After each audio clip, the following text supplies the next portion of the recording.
السلام علیکم ورحمۃ وبرکاتہ۔ اٹلی سے محمد عرفان صاحب کا سوال ہے کہ مجھے راستے سے 20 یورو ملے اور میں نے اس لیے اٹھا لیے کہ مسجد میں دے دوں گا، تو اب مجھے بتائیں کہ وہ میں مسجد میں دے سکتا ہوں یا نہیں، اور اگر نہیں دے سکتا ہوں تو اس کا میں کیا کروں۔ تو عرض یہ ہے کہ راستے سے جو پڑا ہوا مال ملے اس کو شریعت کی اصطلاح میں لقطہ کہتے ہیں،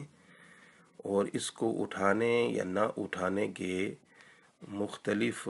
احکام ہیں اور مختلف صورتیں ہیں۔ بہار شریعت میں صدر الشریعہ نے تفصیلاً ان کو بیان فرمایا ہے۔ آپ نے لکھا ہے کہ پڑا ہوا مال کہیں ملا اور یہ خیال ہو کہ میں اس کے مالک کو تلاش کر کے دے دوں گا تو اٹھا لینا مستحب ہے، اور اگر اندیشہ ہو کہ شاید میں خود ہی رکھ لوں اور مالک کو نہ تلاش کروں تو چھوڑ دینا بہتر ہے، اور اگر ظن غالب ہو کہ مالک کو نہ دوں گا تو اٹھانا ناجائز ہے اور اپنے لیے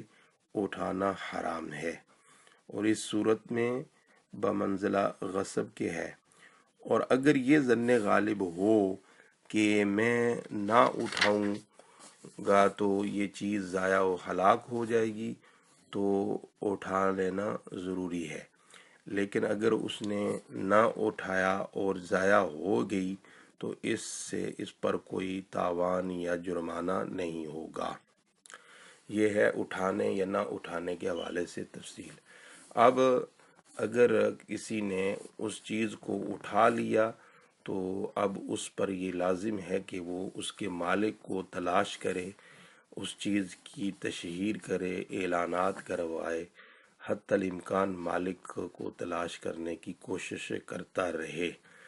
اور جب اسے یہ مالک مل جائے تو اس کے حوالے کر دے، اور اگر نہیں ملتا اور یقین ہو گیا کہ اب نہیں ملے گا تو اب اس کو وہ مسجد میں نہیں دے سکتا۔ اب اگر وہ خود ضرورت مند ہے تو خود استعمال کر لے، نہیں تو کوئی دوسرا ضرورت مند ہو تو وہ اس کو صدقہ کر دے، اور اگر اس نے صدقہ کر دی یا خود استعمال کر لی اور بعد میں مالک اس کا آ گیا تو اب یہ مالک کو بتائے کہ میں نے وہ صدقہ کر دی ہے۔ اگر وہ اس کو جائز رکھے تو اس کو ثواب ملے گا، اور اگر وہ یہ کہے کہ میں اپنی چیز واپس لوں گا تو پھر اس کو وہ چیز واپس لوٹانا ہوگی۔